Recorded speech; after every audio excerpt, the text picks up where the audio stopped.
오늘 본문에 보면 전혀 다른 두 부류의 사람들이 등장을 합니다. 11절에 보니까 여자들과 경비병들. 11절 한번 볼까요? 11절 시작. 여자들이 갈 때 경비병 중 몇이 성에 들어가 모든 된 일을 대제사장들에게 알리니. 자, 겉만 보면 오늘 등장인물이 여자들과 경비병들인데, 겉만 보면 어느 쪽이 성공한 인생, 행복한 인생, 그리고 능력 있는 인생을 산다고 인정받을까 한번 생각을 해봤습니다. 당연히 경비병들이죠. 왜 그러냐면 행복한 인생, 성공한 인생, 능력 있는 인생을 사는 그 가치 기준과 잣대가 세상은 분명합니다. 얼마나 돈이 많냐, 또 얼마나 권력과 명예가 있느냐, 또 지식이 얼마나 있느냐, 얼마나 건강하냐, 얼마나 학벌이 좋으냐, 가정 배경이 얼마나 탄탄하냐, 뭐 분명한 기준들이 있어요. 오늘 본문에 나오는 경비병들은 우리가 보통 사극에서 보는 성문 지키는 그런 포졸 수준이 아닙니다.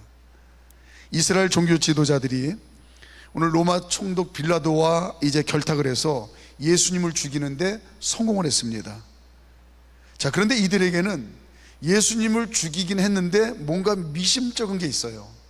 무슨 얘기냐면 예수님께서 지난 3년 동안 공생의 사역을 할 때에 기회 있을 때마다 몇 번 내가 죽은 지 3일 만에 다시 살아난다고 그렇게 말씀하시는 게, 그게 신경이 쓰이는 거예요. 진짜 살아날 수 있는 가능성도 무시할 수가 없습니다. 왜냐하면 예수님이 3년 공생애 동안 죽은 자도 살리신 적이 있었기 때문에 본인이 살아날 수도 있겠다, 이게 염려되는 겁니다. 또한 살아나지 못한다 해도 제자들이 그 시신을 훔쳐서 예수님 말씀하신 대로, 약속하신 대로 다시 살아났다고 유언비어를 퍼뜨릴 가능성이, 그래서 다시 또 사람들을 미혹할 가능성이 있다고 걱정을 하는 거예요. 진짜 살아나도 걱정, 아니면 살아나지 못해도 걱정, 이 염려가 마음 한켠에 있었습니다. 그래서 빌라도 총독에게, 총독님, 여차여차해서 저 예수가 살아생전에 이런 일들을 얘기를 했는데 살아도 문제, 다시 살지 못해도 문제입니다. 그러니까 이제 3일만 굳게 무덤문을 지켜주십시오 라고 부탁을 해요. 자, 27장 62절부터 64절까지 무덤을 3일만 굳게 지켜달라고 간청을 합니다. 62절부터 64절까지 시작.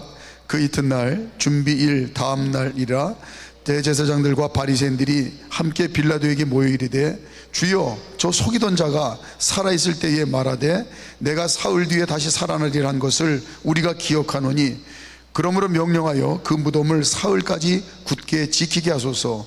그의 제자들이 와서 시체를 도둑질하여 가고 백성에게 말하되 그가 죽은 자 가운데서 살아났다 하면 후에 속임이 전보다 더 클까 하나이다 하니. 빌라도가 가만히 생각해 보니까 무덤을 지켜서 불필요한 소요 사태를 미리 차단하는 게 손해볼 게 없는 거예요. 왜냐하면 당시 워낙 로마 시대의 광대한 지역을 이제 점령하고 통치하고 있었기 때문에 총독들에게는 해당 지역에서 소요 사태가 일어나는 것을 미연에 방지하는 것, 이건 가장 예민하게 신경 쓰는 상당히 중요한 문제였습니다. 실제로 관할하는 지역에서 소요 사태가 일어나서 총독의 직에서 파직당하고 심지어는 사형당하는 일들도 있었단 말이죠.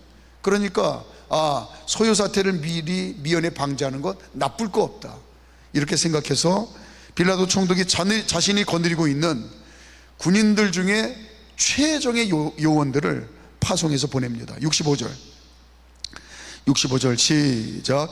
빌라도가 이르되 너희에게 경비병이 있으니 가서 힘대로 굳게 지키라 하고. 여기 보면 이야기를 보면 너희 경비병이 있으니 너희가 가서 알아서 지키라 라는 의미로 이제 우리가 이 한글은 그렇게 익혀지는데, 원어를 보면 이 빌라도 총독이 자신이 갖고 있는 최정의 경비병들을 파견하는 거예요. 당시 로마 군대는 로마 제국의 권위를 대표하는 상징입니다.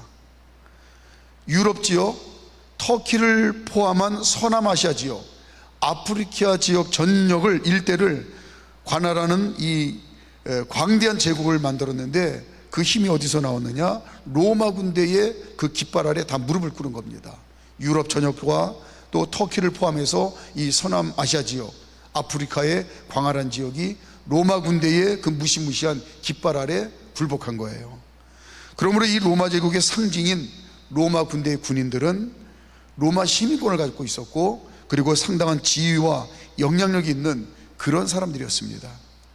더더군다나 총독이 이제 파송하는 이 특별 경호팀, 오늘날로 말하면 대통령실 경호팀처럼 로마 총독의 신변을 보호하고 중요한 임무를 감당하는 그런 군인들을 선발해서 이제 소요 사태를 미연에 방지하기 위해서 그렇게 보내는 겁니다. 빌라도 총독의 특별 지시에 따라서 예수님의 무덤을 지키도록 이제 파견을 받았어요.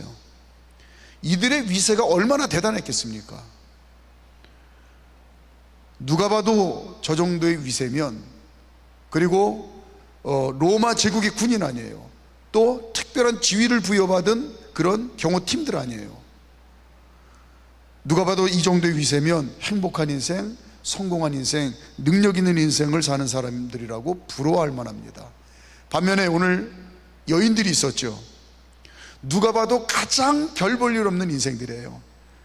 우리가 잘 알다시피 이 여인들의 이름의 대표 선수로 제일 먼저 나오는 사람이 이제 막달라 마리아인데, 알다시피 귀신 들려서 사람 구실도 제대로 못하던 그런 여인입니다.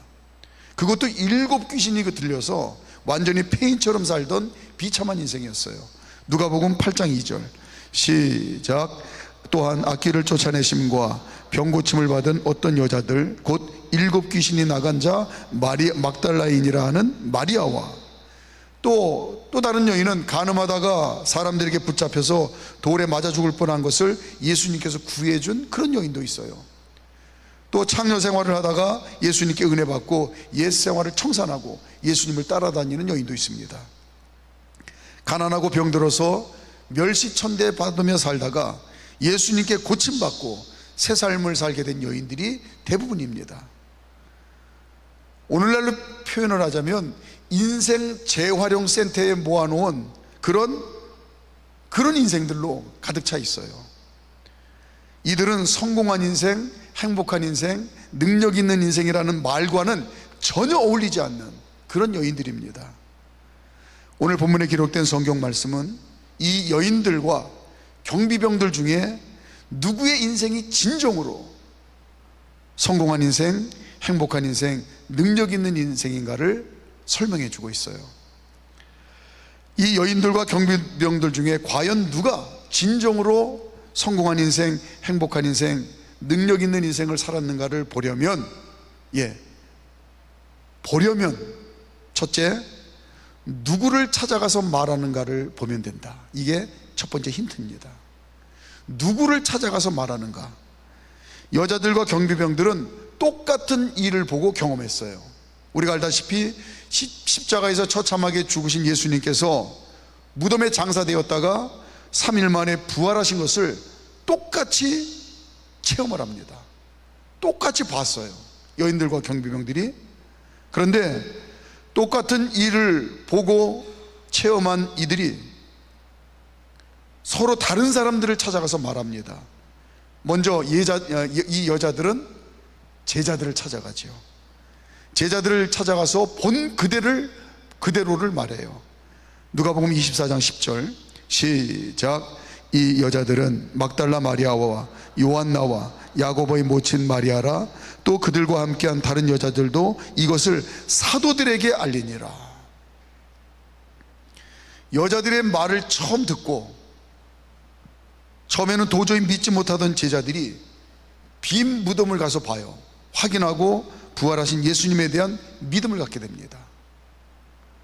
반면에 경비병들은 예수님을 죽인 장본인들인 당시 종교 지도자들을 찾아갑니다. 그들에게 이야기를 해요.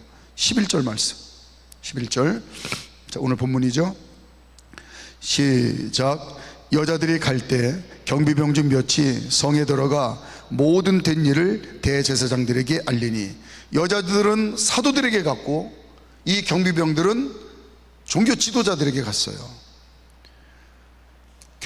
이 경비병들은 예수님이 죽으실 때에 신비한 기적을 체험하며 깨달은 바가 있었습니다. 27장 54절. 예수님 돌아가실 때 이들은 신비한 기적을 체험하며 깨달은 바가 있어요. 27장 54절 시작. 백부장 및 함께 예수를 지키던 자들이 지진과 그 일어난 일들을 보고 심히 두려워 이르되 이는 진실로 하나님의 아들이었도다 하더라. 또 십자가에서 죽으신 예수님께서 부활하셨다는 사실을 이들이 체험합니다. 돌아가실 때에도 신비한 기적을 체험했고 죽으신 예수님이 무덤에서 부활한 것을 이 경비병들이 보고 체험을 해요. 오늘 2절부터 6절까지, 28장 2절부터 6절까지 시작. 큰 지진이 나며 주의 천사가 하늘로부터 내려와 돌을 굴려내고 그 위에 앉았는데 그 형상이 번개 같고 그 옷은 눈같이 희건을 지키던 자들이 그를 무서워하여 떨며 죽은 사람과 같이 되었더라. 천사가 여자들에게 말하 이르되 너희는 무서워하지 말라. 십자가에 못 박히신 예수를 너희가 찾는 줄을 내가 아노라. 그가 여기 계시지 않고 그가 말씀하시던 대로 살아나셨느니라. 와서 그가 누우셨던 것을 보라. 그렇다면 지금까지는 예수님을 믿지 않았고 오히려 예수님을 죽이는데 앞장서는 일을 했다 한다 할지라도 이제라도 제자들을 찾아가서 당신들이 옳았습니다. 우리가 분명히 봤습니다. 용기를 내십시오.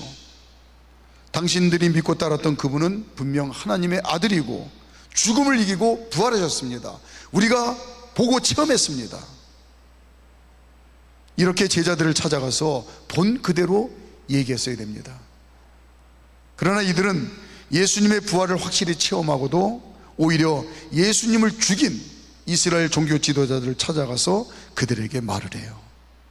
번지수를 잘못 짚은 겁니다. 오늘날도 마찬가지입니다. 하나님 자녀로 살아가는 우리들이 갖가지 많은 어려운 일들을 신앙생활하다 보면 예기치 못하게 많이 만나죠. 그때마다 누구를 찾아가서 말하느냐에 따라서 굉장히 중요한, 내가 오늘 말하는 성공적인 인생, 행복한 인생, 능력 있는 인생을 사느냐, 이게 좌지우지된다는 거예요. 무조건 가장 먼저, 제일 먼저 찾아가서 말해야 될 것은 늘 나와 함께 계시며 내가 하나님 자녀답게 복된 삶, 승리의 삶을 살도록 나를 도우시는 보혜사 성령님, 나와 함께 계시는 보혜사 성령님께 얘기를 해야죠. 어린아이 같은 믿음을 가지면 하나님 나라를 산다고 그랬어요. 어린아이가 엄마 아빠한테 시시콜콜 쫑알쫑알 얘기를 하듯이 무조건 가장 먼저 나와 함께 계시며 내가 하나님 자녀답게 복된 삶, 승리의 삶을 살도록 도우시는 보혜사 성령님께 얘기를 해야죠. 그 다음에 우리의 신앙의 고백은 교회가 주님 몸입니다. 그냥 건물이 아니라 피로 값주고 사신 주님의 몸이에요. 또 하나님 자녀로 살아가는 저와 여러분들은 주님 몸의 지체로 살아가요. 무엇보다도 먼저 주님께 달려나와 기도하고 예배하며 주님께 말씀을 드려야죠. 그래서 예배가 중요한 겁니다. 그래서 기도의 자리가 중요한 겁니다. 지난 2000년 동안 우리의 믿음의 선배님들이 이 믿음을 지킨 거예요. 예수님께 나와서, 오늘 이 여인들이 사도들을 찾아간 것처럼 예수님께 나와서 말씀드리는 거예요.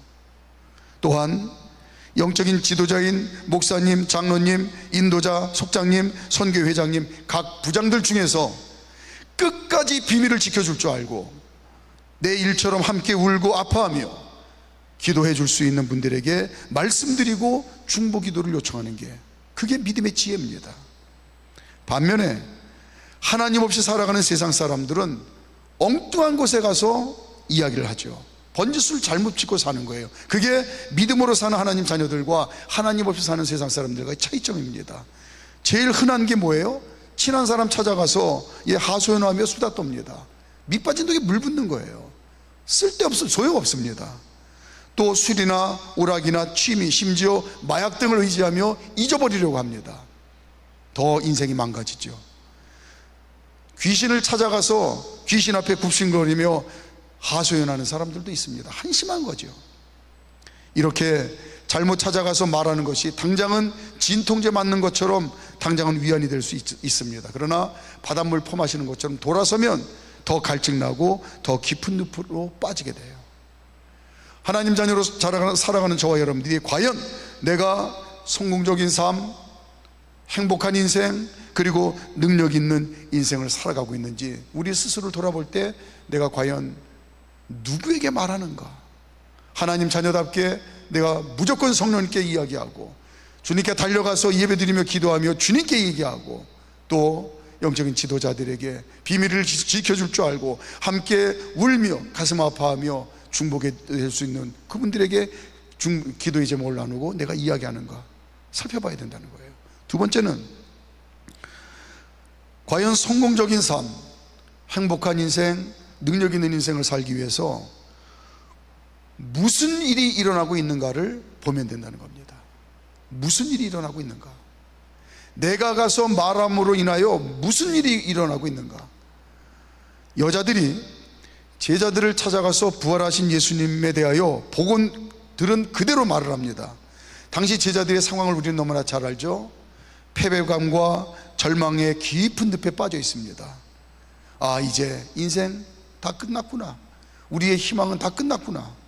또한 예수님을 배신했다고 하는 큰 죄책감에 시달릴 일입니다. 아, 이게 우리가 못할 짓을 했구나. 내가 과연 용서받을 수 없는, 나중에 이 죄를 이걸 어떻게 갚을까? 큰 죄책감에 빠져 있습니다. 그러나 이 제자들이, 여자들이 와서 말해주는 그 말을 듣고 희망과 용기를 가져요. 다시 꺼져가는 듯한 그 믿음이 다시 활활 타오르기 시작해요. 원망과 불평과 탄식하던 그 말이 합심해서 모여서 기도하는 입술로 바뀝니다. 그러니까 무슨 일이 일어나고 있는 거예요? 회복의 역사들이 있더라 이 말이에요. 회복의 역사들이. 여자들이 제자들을 찾아가서 부활하신 예수님에 대해서 말했기 때문에 제자들이, 이 절망하던 제자들이, 패배의식에 주저앉았던 제자들이, 그리고 죄책감에 시달려 괴로워하던 제자들이 이 여자들이 전해주는 말을 듣고 빈 무덤에 달려가서 확인을 합니다. 빈 무덤을 확인하지 못했다고 한다면 다 뿔뿔이 흩어져서 다시 자신들의 삶의 처소로 돌아가서 일평생 그들은 주눅들어 살았을 거예요. 괴롭게 살았을 거예요. 실패하는 인생으로 살았을 거예요. 예수님과는 상관없는 인생을 살았을 거예요. 그러나 여자들이 예수님의 부활을 이 제자들에게 말해 주었기 때문에 그 말을 듣고 부활하신 예수님을 다시 만날 수 있다는 희망을 가지고 갈릴리로 달려갑니다. 7절 말씀, 7절 시작. 또 빨리 가서 그의 제자들에게 이르되 그가 죽은 자 가운데서 살아나셨고 너희보다 먼저 갈릴리로 가시나니 거기서 너희가 배우리라 하라. 보라, 내가 너희에게 일렀느니라 하거늘. 예수님이 여자들에게 부탁하신 말씀을 그대로 여자들이 와서 그 말을 들려줬기 때문에 그 말을 듣고 이들이 갈릴리로 희망을 가지고 달려가요. 오뚜기처럼 벌떡 일어나서 달려가요. 갈릴리에서 부활하신 예수님을 만납니다. 그리고 이제 예수님이 40일 만에 승천하시죠. 성령님으로 다시 오시마 약속하신 말씀을 굳게 믿고 함께 모여 간절히 기도합니다. 약속하신 대로 기도하다가 성령의 충만함을 받고 이들이 실패하여 주저앉아 패배감에 고통받던 이들이 세상을 복음의 능력으로 뒤집는 그런 대역전의 승리자들이 됩니다. 회복하는 일들이 일어나더라 이 말이에요. 회복하는 일들이. 우리가 하나님 자녀답게 내가 진정 성공하는 인생, 행복한 인생, 능력 있는 인생을 잘 살고 있는지 과연 보려면 내가 가서 말하는 그 삶의 현장에 회복의 역사가 일어나는지 그걸 보면 된다는 겁니다. 반면에 오늘 경비병들이 종교 지도자들을 찾아가서 예수님께서 부활하신 사실을 전했더니 이들이 회개하기는커녕 오히려 사실을 은폐하려고 작당 모의를 합니다. 12절 13절 12절 13절 시작. 그들이 장로들과 함께 모여 의논하고 군인들에게 돈을 많이 주며 이르되 너희는 말하기를 그의 제자들이 밤에 와서 우리가 잘 때에 그를 도둑질하여 갔다 하라. 우리의 신앙생활도 마찬가지입니다. 문제가 생기면 발등에 떨어진 불 끄려고 내 수단과 방법으로 어떻게 하려고 정신없이 분주하면 안 된다는 거예요. 이래서는 하나님 자녀다운 성공적인 삶, 행복한 삶, 능력 있는 삶을 살 수가 없다는 겁니다. 발등에 떨어진 그것만 보고 어떻게 해보려고 좌지우지되면은 세상 풍랑에 빠져서, 베드로가 그랬잖아요. 풍랑 보고 어떻게 해보려고 하니까, 제자들이 그랬잖아요. 일부러 예수님이 제자들 밤에 배 태워서 갈릴리로서 가운데 일부러 끌고 들어간 거예요. 풍랑이 배를 뒤집을 것 같습니다. 그 풍랑을 보니까 죽는다고 아우성치는 거예요. 예수님이 버저지 배 안에 함께 계시고 예수님은 잠을 주무시고 계시는데 천하태평이에요. 사람에게 휘둘리는 정말 볼품없는 인생 삽니다. 아니, 우리가 하나님 자녀로 살고 하나님 은혜로 살고 하나님의 도우심을 산다고 하는데, 하나님께 붙들려서 하나님이 하나님 자녀를 복된 길로 인도하시는 삶을, 그걸 마음껏 누리면서 살아야지, 왜 사람이 내 인생의 행복 불행을, 남이 내 인생의 행복 불행을 좌지우지하는데 거기에 휘둘려 사느냐 이 말이죠. 또 헛똑똑이가 돼서 내 좁은 소견에 갇혀서 내가 다 늘 옳은 줄 알고 그렇게 우물 안의 개구리처럼 스스로 속이는 인생을 산단 말이죠. 심지어는 마귀의 거짓 괴계에 걸려서 마귀에게 속는 줄도 모르고 마귀에게 놀이감되는, 그러니까 나중에 몰라서 그랬다고, 내가 알고야 내가 그렇게 속겠느냐고 이렇게 후회하는 인생 산다는 말이죠. 주님께 가야 됩니다. 주님께 신령함과 진정으로 예배를 드리고 간절하고 진실된 마음으로 기도드리고, 그래서 이 기도의 자리가 중요한 거예요. 주님의 뜻을 알고 그 뜻대로 믿음으로 순종하는 삶을 살면, 오늘 이 여인들이 예수님, 부활하신 예수님의 말씀에 순종했을 때에 회복의 역사들이 일어나잖아요. 무슨 일이 일어나느냐? 그 현장에 회복의 역사들이 일어나잖아요. 자신들의 신앙도 다시 불같이 일어나고, 그 여인들의 믿음 때문에 좌절하고 절망했던, 패배감과 죄책감에 시달리던 제자들이 벌떡 일어나서 회복의 역사들이 일어나잖아요. 내가 과연 하나님 자녀답게 성공적인 삶, 행복한 삶, 능력 있는 삶을 살고 있는지, 내가 가서 말하는 현장에 회복의 역사들이 있는지, 그걸 보면 안 된다는 겁니다. 안다는 겁니다. 마지막으로 세 번째, 과연 내가 하나님 자녀답게 이 성공적인 삶, 행복한 삶, 능력 있는 삶을 잘 살고 있는지, 끝이 어떤가를 보면 된다는 겁니다. 끝이 어떤가? 열매죠, 열매. 여자들과 경비병들의 끝이 다릅니다. 여자들이 부활을 체험하고 제자들을 찾아가서 말하고 그들과 함께 희망을 갖고 회복의 은혜를 덧입어 마음을 합하여 기도했더니, 결국은 이들이 성령 충만하여 온 세상에 진리의 복음을 전파하는 빛과 소금의 삶을 살더라 이 말이에요. 세상을 뒤집는 능력 있는 삶을 살더라 이 말이에요. 가장 보잘것없는 이 여인들이, 가장 처절하게 실패하고 좌절하고 죄책감에 시달리던 이 제자들이 다시 세상을 살리는, 이 세상에서 가장 존귀한 자요 가장 위대한 축복의 삶을 그들의 삶의 열매로 맺더라 이 말이죠. 끝이 달라요. 나도 복되고 남도 복되게 하는, 나도 복을 누리고 남도 복되게 하는 그런 풍성한 열매를 맺더라. 베드로전서 2장 9절 시작. 그들아 너희는 택하신 족속이요 왕같은 제사장들이요 거룩한 나라요 그의 소유가 된 백성이니 이는 너희를 어두운 데서 불러내어 그의 기이한 빛에 들어가게 하신 이의 아름다운 덕을 선포하게 하려심이라. 이보다 더 행복하고 이보다 더 성공적이고 이보다 더 능력 있는 인생이 어디 있겠습니까? 나도 복을 누리고 남도 복되게 하는 축복의 열매가 주렁주렁 맺히는, 끝이 달라요. 반면에 오늘 부활을 체험하고도 예수님을 죽인 종교 지도자들을 찾아간 경비병들은 거짓말을 퍼뜨리는데 앞장서는 거짓의 앞잡이가 됩니다. 14절 15절 시작. 만일 이 말이 총독에게 들리면 우리가 권하여 너희로 근심하지 않게 하리라 하니 군인들이 돈을 받고 가르친 대로 하였으니 이 말이 오늘날까지 유대인 가운데 두루 퍼지니라. 지금도 유대인들은, 이때 제자들이 예수님 부활한 거 아니고 지금도 유대인들은 그렇게 분명히 말하고 그걸 믿고 있어요. 제자들이 시체를 훔쳐가서 부활했다고 거짓말한 사기 종교다. 남도 넘어뜨리고 자기도 넘어뜨리고 남도 넘어뜨리는 그런 쭉정이 열매를 맺어요. 진리를 부인하고 거짓을 퍼뜨리는 인생을 산 경비병들을 나중에 하나님께서 그들을 심판하실 때 너 참 남들이 얘기하는 것처럼 성공적이고 행복하고 능력 있는 인생 살았다 이렇게 말해 주실까요? 아이고, 그 좋은 기회를 놓치고 쭉정이 인생을 산 너희가 참 내가 속상하고 안타깝다. 하나님이 너무나 가슴 아파하실 겁니다.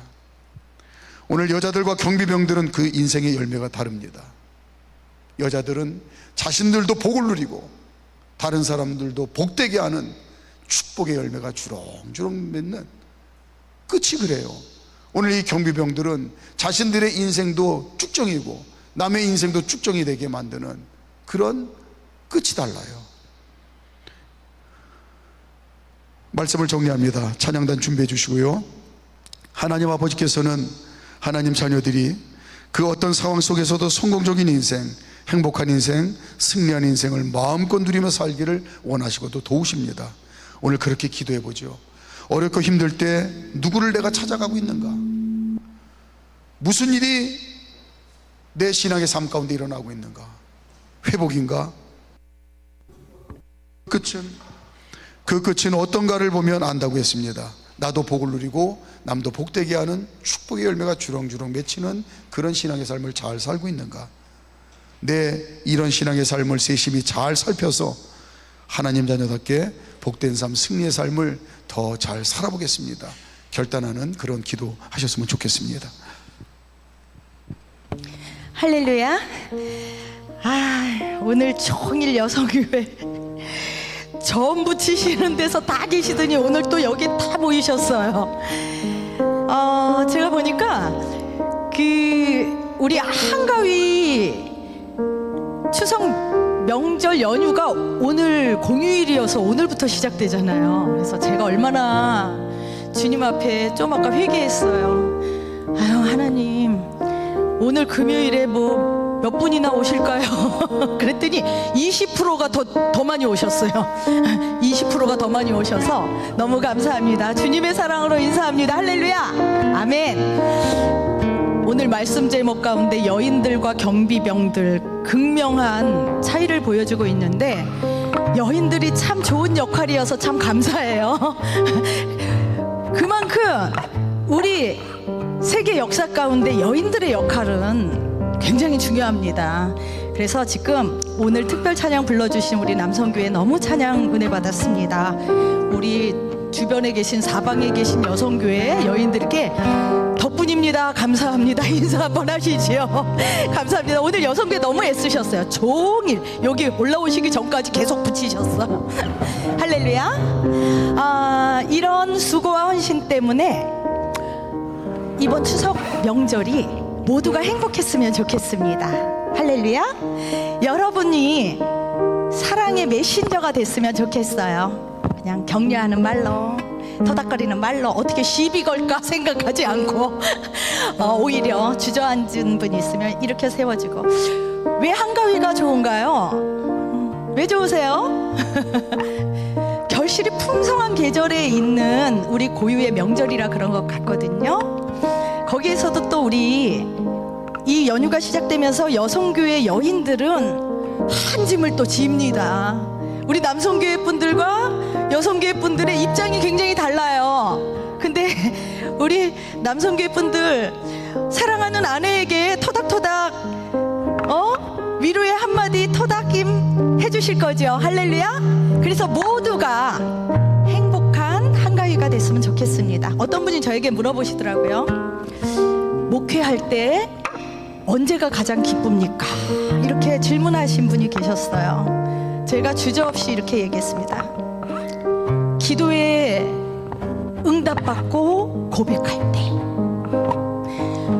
믿음이 성장해서 일꾼이 될 때,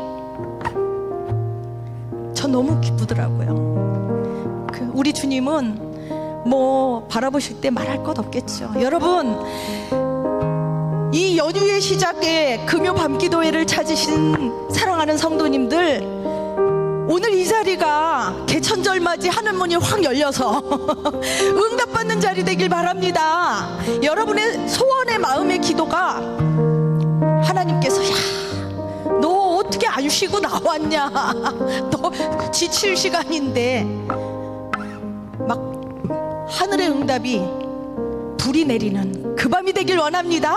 그래서 도전하기예요. 오늘부터 빨간 날 끝날 때까지 천국을 누리는 천국의 주인공이 되기를 축복합니다. 할렐루야, 아멘. 네, 내 영혼이 은총 입어.